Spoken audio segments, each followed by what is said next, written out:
Thank you so much, Louise, for being here on the We Don't Play podcast show. How are you? I am fine, and thank you for having me on your show. I appreciate it. Yeah, you're welcome. Anytime, anytime. I'm so excited for our topic today.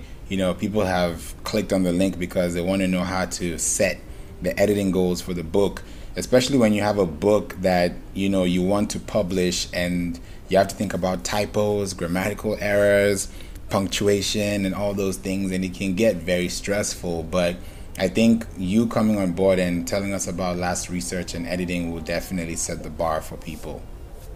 Yes, and I agree with you. It is often daunting for people. They think, oh, I have to get out 250 pages or even 150 pages. And they're just staring at the computer. They don't know what to do. And I always tell people that it's easier to write a book if you think about it in smaller chunks.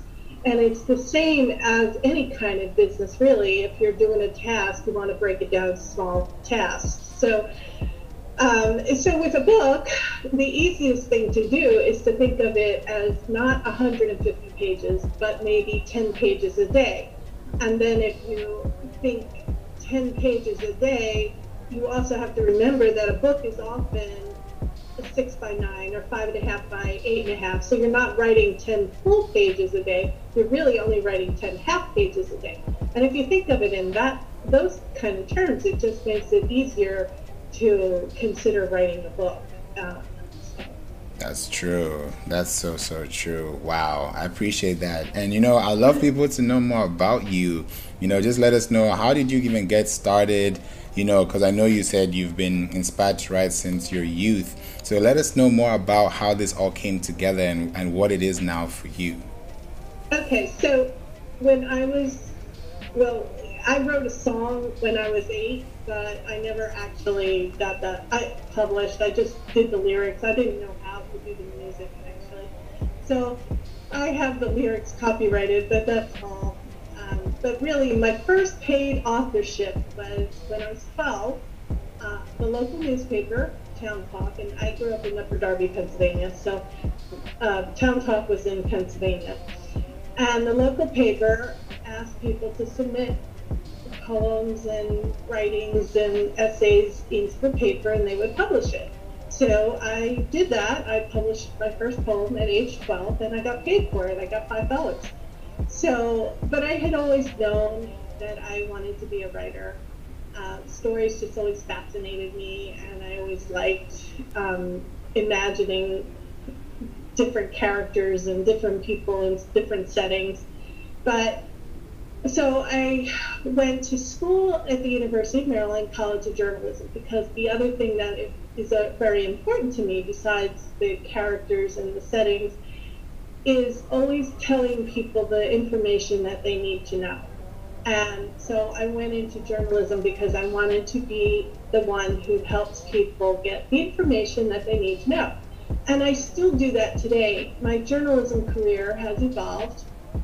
I worked on environmental newsletters for a while, and I worked for a small book publisher. That's how I have the book publishing experience.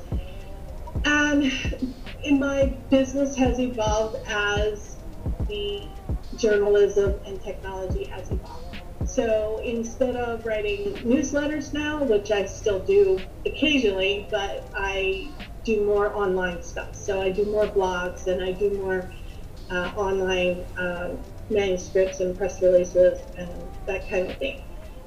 So, but I also edit manuscripts, and I do writing coaching, and I started my business in 1992, and at the time, I was still working full-time, but I was unemployed, and I went to the job board in 1992. They didn't have internet, so you had to actually go places. On the job board was a job for assistant editor, and the woman couldn't hire me as a full-time editor. She could only hire me as a freelance editor. So that's how I started my business. But I had always done business and a full-time job. And then when my husband and I moved to Arizona, I had to have a job that would move with me and that I could keep writing as I was going along the way. So then I flipped it and I started working full-time as a freelancer and then part-time in business. So that's pretty much my career up till now. Wow. Wow. That's a huge story. Honestly, that could be in a book. Yes, I could write my memoirs. I always help other people write my memoirs. But you know what? Memoirs don't sell, so I don't write my I know, and that's why we have the interviews like this so that people can get that information, in one sitting, Right. Yeah, this is so What good. I always tell people, if they want to tell their story, the best thing to do is to relate it to something else. So if their story is about surviving cancer, instead of talking about themselves, talk about what treatments and what processes they went to survive cancer. That way it's relatable to everybody. And then you can weave their story in their throughout the book instead of having just a memoir. So that's what I usually tell people. That's so true. That's so true. Thank you so much for, bringing that to us today, because I know a lot of people that, read books, understand books and try to just be able to understand how can I read a book in a day, or how can I read a chapter in a day, or how can I read, 5 pages a day. I think it's down to discipline, but I'm sure you definitely have something to tell us on somebody who wants to take that initiative and be more intentional this year, especially on reading. What is the best way someone can think about planning? I think the best thing for someone to do is to read. There's 3 probably best times to read. At night, when you just need to get ready for bed and you need to let your mind relax, that is usually when I'm reading, because I just want to get rid of all the stuff from the day and just relax.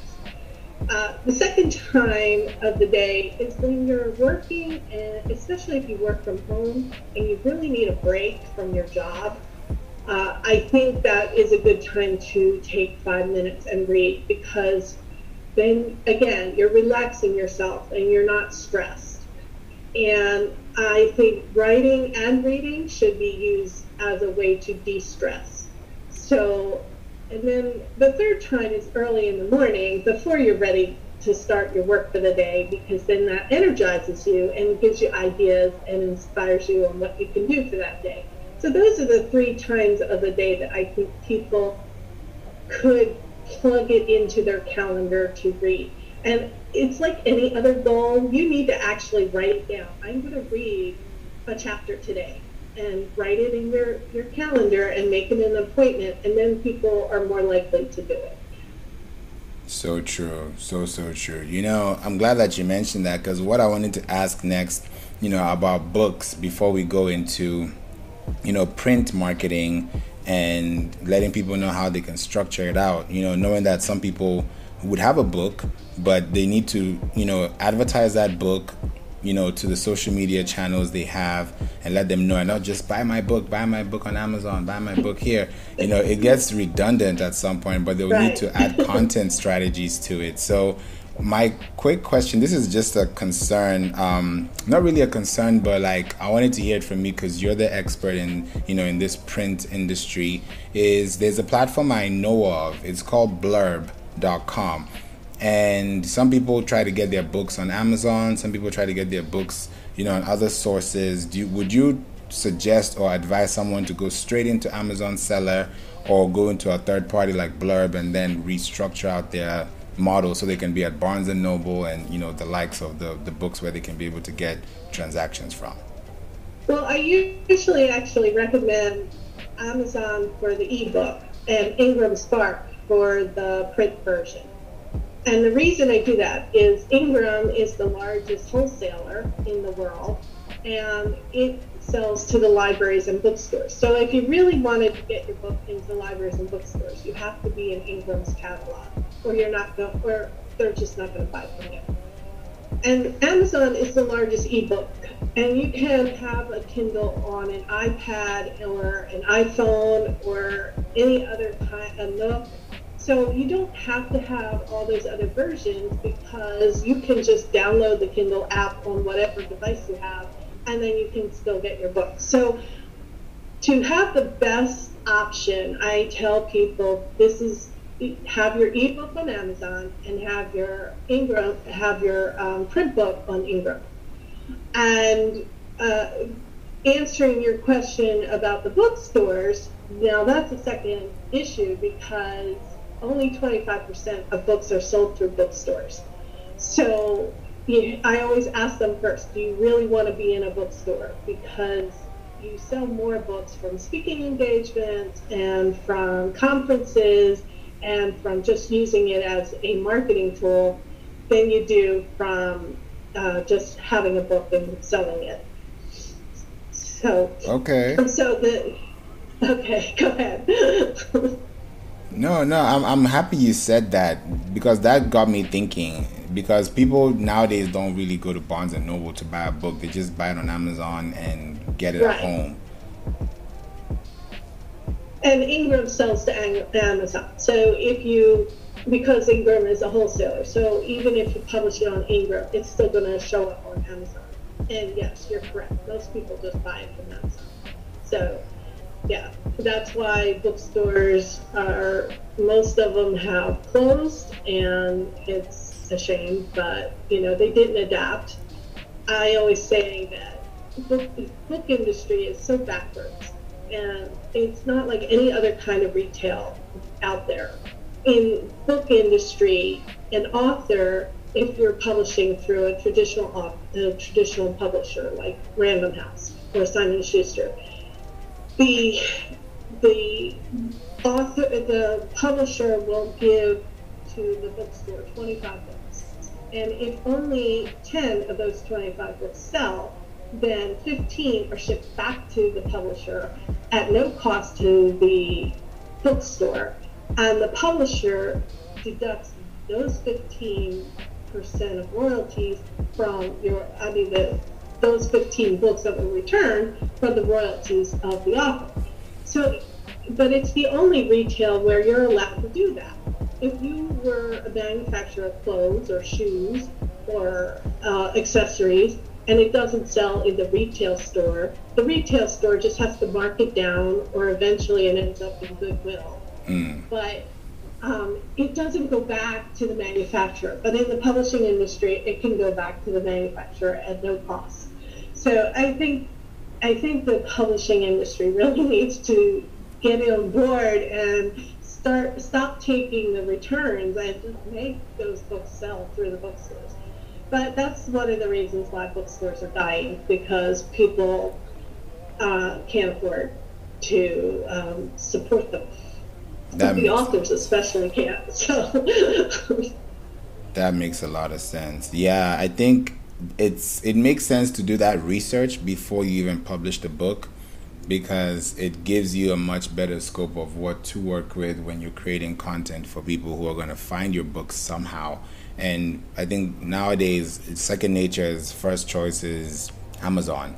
So if you're on Amazon and somebody finds your book there, they can easily trust that source, because they know that they'll get their book for sure, and they already have their credit on file, they have their shipping details on file, and it just makes your life easier without you having to be the middleman. Right, exactly.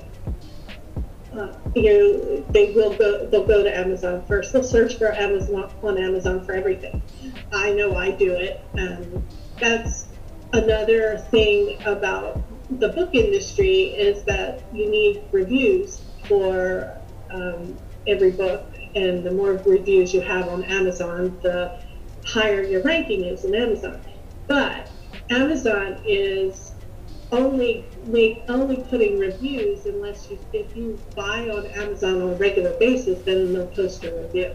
If you don't buy on Amazon, then they won't post a review, even if you've read the book. It's a little Oh, sneaky thing that they're doing, but okay. Okay.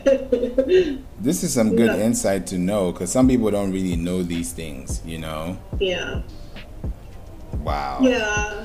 That's really not a fair thing to do, but it makes Amazon, the big, always the big buyer. You have to buy something on Amazon, so Amazon will always get its money. So, but there are ways around that too. So, Exactly, exactly. I think some people would love to know more about your books. I know you have about 9 books on Amazon. Is it possible yes, for I you do. to, yeah, tell us which one out of the 9 was your favorite and why? Okay, so uh, some of them are fiction because I really love writing fiction, and then a few of them are ghostwritten or co-authored. But my favorite, it was 1776 Bed and Breakfast. And it was actually started first, but I kept putting it, I would write about 10 chapters, and then I would put it aside for a couple of years. And then I would pull it out again and write another 10 chapters. Rewrite the first 10 chapters because it wasn't working. And then I put it aside again. So it wasn't until I actually wrote 1776 Scroll of Secrets that I was inspired to actually go back and finish 1776 Bed and Breakfast. But I think it is my most well-written book, and I think it was inspired because my parents had a house in Cape May, New Jersey. We always spent every summer down there. And the house was built by my great-grandmother. So it had 2 apartments on the main part of the house, and then it had a garage apartment and a little room under the garage apartment. And so my parents ran it like a bed and breakfast. So I got it inspired a lot from that experience of spending those summers down there.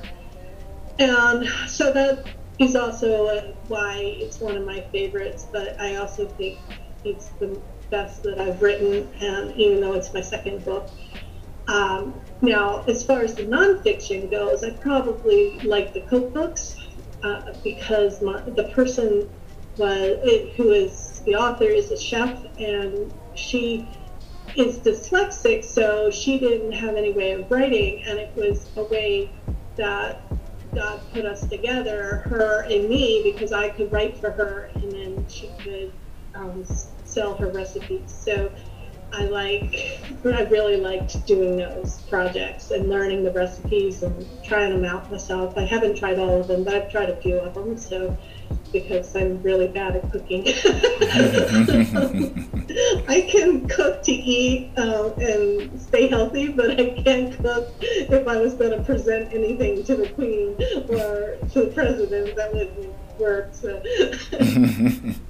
But the good thing about what we know, we're all geniuses in our own right. Some people can't sit down and write 9 books, So Right. it's that skill and that practice. So I appreciate that. And I know a lot of people are going to really help themselves by listening to you and just learning from you on how, you can start one book, not finish it, finish the third one and come back to the first and complete it because of the insights and the experiences that you're growing with. And that also leads now to my next point when it comes to content marketing strategies for 2023. When it comes to print marketing, how can someone put their book out there and create content out of the chapters they've created for their book and let people know where to find it and how they're going to resonate with those topics? Okay. Well, first, the book itself, it can be a print marketing tool. If you are you don't care so much about selling it, but you want to use it as like a giveaway on your website. It doesn't have to be that long of a book to do that. That is a way to provide a print marketing experience, especially for small business owners and entrepreneurs. Now, going back to the chapters, if you're writing, it doesn't work so much for fiction. you can do it for fiction. What you would do is take a paragraph out of a chapter and then post it on your social media like Facebook or LinkedIn. Probably Facebook would work better for fiction. And just, you would have to put some kind of intro about explaining that paragraph and then sum it up, and then you could put in the link. So it kind of works, but for nonfiction, it really works because each chapter would be a different topic. So you would, for example, I'm working on a book about back pain and back injury for a client right now, and so each chapter, chapter 5 is all about pain remedies, and they're not all prescription drugs. So he could take one of those pain remedies and write a whole blog about it, or he could take a sliver and put it on Facebook that, this is a pain remedy that's in my book, it's in chapter 5, and then put the link to the book. And then I also had a client who did IT, and so each chapter was about different ways of using information technology in the business. So he also could take a chapter and either write a blog about that chapter or take a sliver of the chapter and put a link to and say this is in chapter 10 or chapter 5. And so it's a lot easier in nonfiction because each chapter should be its own topic. In fiction, the chapters go from one to the other, so it's a little bit more difficult, but you could probably take a big scene like they do in movies, and actually this is something that does happen. It's called book trailers, where it's basically a movie trailer for a book. So you can take a big scene, not necessarily the climax because you don't want to give away the ending, but a big scene in your book and do a trailer about it, or write about it in a blog, or write about it on Facebook or LinkedIn or your other social media. So that is the easiest way to provide content that is generated from a book. Now, you also want to have the press kit available for people that want to interview you. So a press kit includes a press release. It includes an about the book and about the author. You usually want a picture of the book and the author, and you can help by having interview questions so the journalist can get an idea of what to ask you about your book. So those are usually the 4 main pieces, and then if you get a big review, you want to put that in the press kit. If you have other interviews you want to put, or links to podcasts or video or the trailer, you can put all those in your press kit as well. So those are the ways of promoting your book with print. And it's still necessary because, for example, radio stations and TV and newspapers, they still are using press releases first as their go-to guide for what to write about. So it's not dead, even though people say it is, but it's not. So you still have to rely on both print and digital when you're marketing everything. So. Wow. I love that you mentioned that you can literally repurpose it and give people like summaries, like how you reference chapter 5, so that people can feel connected to the story. And it's like a movie. When you go to watch a trailer and you remember that part, you don't remember what that part is when you watch the movie, but when you see it, you're like, aha. It's like you have a light bulb. Yes, and you can do that with fiction too. Not so much nonfiction. There are usually, when you're doing a video about nonfiction, it's usually an interview type of video. But when you're doing for fiction, you can usually do a trailer. So. True, true, true, true. Wow, this is so impactful. I really appreciate it. I wanted to also let people know, maybe we can have a sidebar question, and then from there, I can let people know like what services you provide so that you can give them more insight in case they want to work with you. Okay. Yeah, I would love to know, what are your hobbies?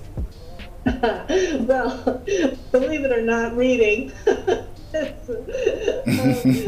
just love to read, so I read often as I can. I also do yoga. I've been doing yoga since I was pregnant with my daughter. And I Okay. go to the beach. I live in St. Petersburg, Florida, so I can go to the beach in the winter. And I I like movies, and I like the theater, and I like music. So those are kind of my hobbies. And Okay. kind of boring. I don't do. Okay, nice, nice. I love that. I would also want to ask you, because we've talked about print marketing, we've talked about reading, putting it on Amazon, being intentional about where you're placing your content, like on Ingram. I think it's a whole lot for people to really chew on. And Mhm. I'm wondering, what services do you provide to clients, and maybe give an example of a client you've served so that they can have some context to relate when they're trying to sign up with you later. Okay, so I really focus my business in three areas. And the first is writing and editing press releases and distributing them. The second is writing and editing blogs, and uh, I can post it wherever they need posting. The third is the editing and writing coaching of manuscripts. And now, when I have a manuscript client, I have three different kinds of clients. I have the first one who has a manuscript and just needs me to polish it and publish it up on Amazon and Ingram for him or her. The second client is the client that has an idea but doesn't know how to start and really needs a coach to go all the way through and to be accountable, and to tell the person you have to write this many pages. And then the third client is the one that I mentioned about my chef who can't write and would prefer me to just ghostwrite. And in that case, what I do is I interview them or on a weekly basis, and about a chapter, and then I write that chapter, and then we have a finished book after a few months or so. Now, as far as the specific services that I provide coaching and editing, and I can also see what's missing, even if it's a nonfiction book. I can see what topics are missing, or if it's a fiction book, I can see things that are giant holes in the plot, and then I can help them figure out how to fix those issues. And then, so I will correct their grammar, I will correct their flow, because that actually is one of the biggest problems in writing a book, is it has to flow from start to finish, and if it doesn't flow, then people will put it down and not read it. So I correct their flow, and I correct their grammar, and I correct their word choice and that kind of thing. And then, but I also will design it into a book format and upload it on Amazon. And I can also provide the Amazon marketing, and I can provide the print marketing. So I always give my authors a press kit after I've finished editing their book. I do that too. And then, but for my small business clients who don't have a book, then I will just write a press release for them and send it out, or I'll write a blog for them and post it on their website. So those are the kind of things that I provide.